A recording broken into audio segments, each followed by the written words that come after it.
Henry versus Gojo. The Robloxian Red Rager versus the strongest sorcerer of today. Hello, people. Welcome to the show where we put two characters in a fight to see who would win. A duel battle. It was the year 1125, and planet Volm was under attack by the vile barbarian soldiers, forcing the young Volmite prince Lucas and his little sister Mira to be sent to Earth, 2.7 million light-years from Earth in the span of 900 years. Taking the total relativistic speeds, the pods must be moving at 3,000 times faster than light. Sent to Earth in the good old year of 2025, and teamed with his good old sister, he was soon in the outskirts of Britain. That's where he meets the group, his team that he would lead to victory. He meets the leader, Henry. Henry was a Red Lantern and an expert sniper, able to fire bullets, slash with the bayoneted built-in, and shoot literal lasers. He's even able to match his own clone bullet speed. His bullets are so freaking fast that it, quote-unquote, reached the end of the observable universe in 10 seconds, calculating the distance and time. That bullet would be moving up to 1.47 times 10 to the power of 14 times faster than light. Not only that, but Henry also possesses a lantern ring, which he is able to create any construct he desires, the limit only being his imagination. He's created constructs of planes, planets, a fucking Tsar Bomba, animals, vehicles, even the freaking Gurren Lagann construct. When it comes to the Black Diamond universe, shit gets wild from here. Like the time Henry's team with the forces of Lucas and Mira by their side faced off against Strax. Henry survived one of the bombs Strax fired at him. Those same bombs altogether could destroy all of Britain itself, and Henry tanked all of them without a sweat. An explosion from all of those bombs would equal to around 100 teratons of TNT. And that's highballing it. Seriously, that durability feat was nearly lethal to Henry, and it was without the crystal shield, which adds 10 times defense, which would be around 1 petaton of TNT at max. And with the help of the team heralding Lucas and Mira, they were able to defeat Strax, resulting in an explosion equal to 45 gigatons of TNT, which was mostly from Henry using a bomb. And after that explosion, Henry had broken his own patella. Though he could regenerate, the amount of energy was at 1%, making a barrier that prevented regeneration, forcing him into retirement. But his legacy will always be carried on through the Red Ring of Rage. Anything is possible, even if it means saving the country or world, and most importantly, becoming a hero. Ever since the first tales of murder, mankind's fear was always been itself, forming so much negative emotion and corruption in this very world we live in. Now how about you take all those negative emotion and construct it into weird monsters for every fear or disaster? Then you'd get strange creatures called curses. Curses are able to take any shape or form of the fear they're created by and inflict it back as a physical way. Like the fear of fire, Jogo can, create fucking meteors that create explosions up to 80 gigatons of TNT. Now, because of all that, you'll need special people called the Jujutsu sorcerers to exorcise the shit out of the curses.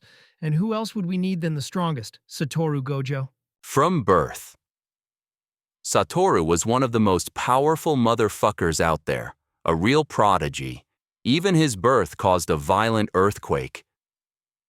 Coincidence? I think not. As a kid, Gojo knew he was him, already mastered the art of absolutely obliterating any curse from sight, and having lots of riz too. Ah, I wish it was me. Gojo alongside his buddy Geto would take on any curses in sight. Gojo possessed a powerful ability called Limitless, which allowed Gojo to make an invisible barrier around him that would infinitely slow down any matter being in harm's way against Gojo using Zeno's paradox. He also possesses 6 eyes, allowing him to have nigh omnipresence, though it can cause eye strain, hence the sick blindfold. And a black flash, which is about Mach 1000, and was able to kill Sukuna like when Yuji used it to kill him. But his potential lies within his red and blue. Reverse Curse Technique. Red allows him to fire a red blast that repulses and destroys anything coming close to Gojo. And Curse Technique Lapse. Blue attracts anything coming Gojo's way and crush them with an intense force with a vacuum. But his potential lies within his red and blue. Reverse Curse Technique. Red allows him to fire a red blast that repulses and destroys anything coming close to Gojo. And Curse Technique Lapse. Blue attracts anything coming Gojo's way and crush them with an intense force with a vacuum.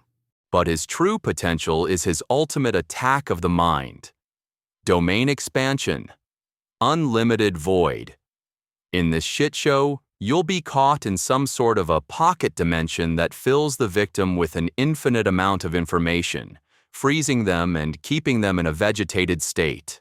Gojo has used this a lot, but it drains a lot of cursed energy. Like he did with Jogo, who caused that 80 gigaton explosion. And Gojo is leagues above Jogo. Hell, if he could, he would have killed the king of all curses, Sukuna, but was merely outsmarted and among us.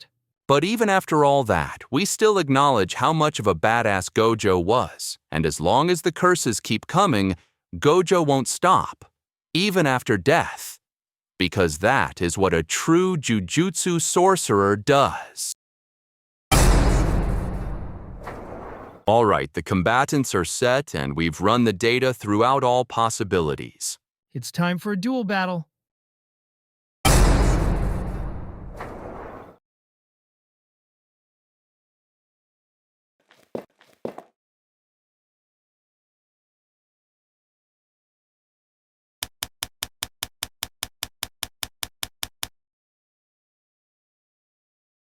Well, well, well. Look who the cat dragged in.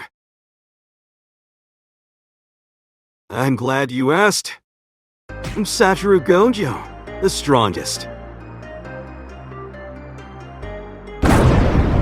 Well, that was easy. Wait, he's still alive? Ryan Little.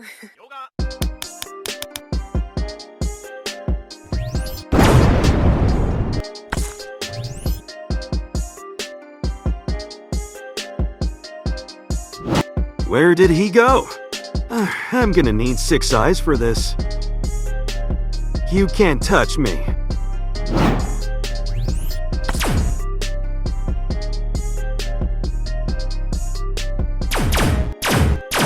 Huh? Oh. Curse Technique Maximum Blue.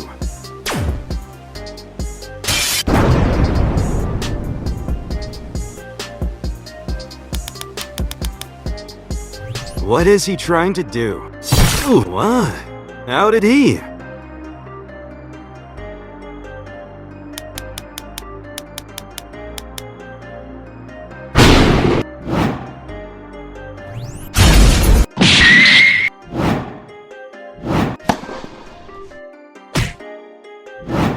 If I can get that ring out of his hands, I can kill him. What? Cheap trick.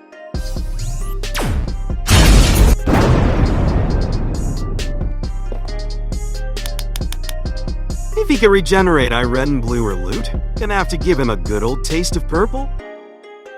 But hell.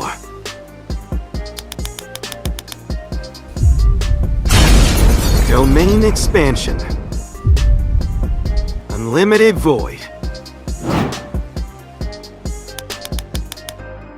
Throughout heaven and earth, I alone am the honored one.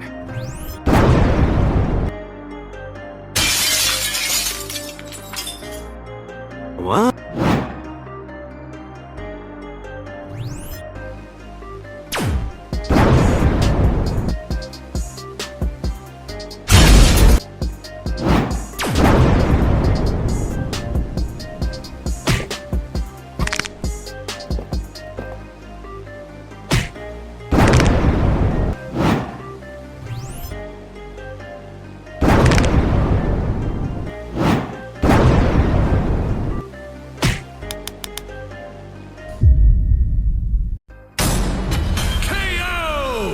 Uh-oh, did Gojo really lose?